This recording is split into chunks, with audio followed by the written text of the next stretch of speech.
Tonight, a controversial arrest has put 2 Detroit police officers, including a commander, under investigation and raised questions inside the Wayne County Prosecutor's office, too. Did a high-ranking police official misuse his badge to put a fellow officer's ex-wife in jail? 7 investigator Ross Jones shedding light on the case that's raising serious questions inside police headquarters. This is a classic example of government abuse. This is a classic example of police abuse. And it's the story of one woman's nearly week-long stay in jail she says never should have happened. We're not naming her because the charges against her were ultimately dismissed. But tonight, Officer James DiGiuseppe is under investigation, and so is his one-time commander, Nick Giaquinto. Police officers and prosecutor got together and contrived this whole situation to teach my client a lesson. Attorney Chris Traynor is representing the woman who had been married to Officer DiGiuseppe until 2019. Months after the two divorced, DiGiuseppe's ex-wife withdrew nearly $4,400 from a joint bank account that both shared at this Bank of America in Allen Park. By then, her last name was no longer DiGiuseppe, and she didn't try to hide it, using her maiden name on this withdrawal slip. She closed the account, and later her ex-husband found out. He went to Westland Police, where he lives, claiming his ex-wife took money that belonged to him. Is she entitled to do that? Yes. We talked to Jennifer Lindquist, an attorney who specializes in family law. Her name was on that account, so she was, from what I read, certainly entitled to withdraw those funds. Westland Police agreed, concluding there was no crime. Any party listed on the account can withdraw any and all funds for any reason, the officer wrote.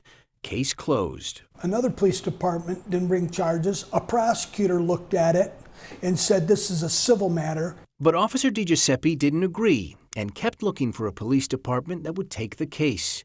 Nearly a year later, he would bring it to the commanding officer of his own precinct in Detroit. And even though what happened here didn't happen in Detroit, Detroit police were suddenly interested. Commander Nick Giaquinto, a 29-year veteran of the department, looked into the case and later helped draft a warrant request for the ex-wife of one of his officers. An assistant Wayne County prosecutor signed off, and at the 25th District Court in Lincoln Park, a sergeant with the sheriff's office swore before a judge that the ex-wife withdrew money from an account that she did not have access to. The judge approved charges, and officers with Brownstown Township Police, where the woman lived, placed her under arrest. How many days did she spend in jail? 5 days she spent in jail. She was charged with 2 felonies, but months later, the Wayne County prosecutor would dismiss all the charges against her. Once free, she said her ex-husband abused his badge. What they did was they got together, they got a governmental official, it's a prosecutor, they got the police officers, they got commanders, and they all got together to violate and teach this woman a lesson. In February, the officer's ex-wife alerted Chief James White to what had happened. And in response, he launched an investigation and de-appointed Commander Giaquinto. It's kind of odd for a commander to get involved in that. It's very odd. Detroit Police Commissioner Ricardo Moore stresses that the case is still under investigation, but says officers need to avoid even appearing that they're calling in favors for one of their own. You have a higher-ranking member of the police department getting involved in someone else's personal matters, using their power and authority to take advantage of a situation which never should have happened. I called Officer DiGiuseppe's union for comment on this story and did not hear back. I tried to reach Commander Giaquinto on his cell phone. Instead, his attorney sent me a lengthy statement saying Giaquinto committed no impropriety or crime in this matter, and we fear he is being punished and publicly humiliated by persons with a sinister motive.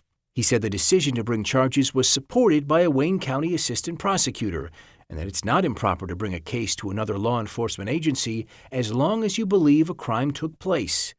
Tonight, the investigation into both officers is ongoing, and attorney Chris Traynor is preparing to bring a civil lawsuit against the city. People need to know that this stuff happens because they shouldn't have to stand for it. We reached out to Detroit Police and the Wayne County Prosecutor's Office for comment on this story, citing pending investigations. Both declined.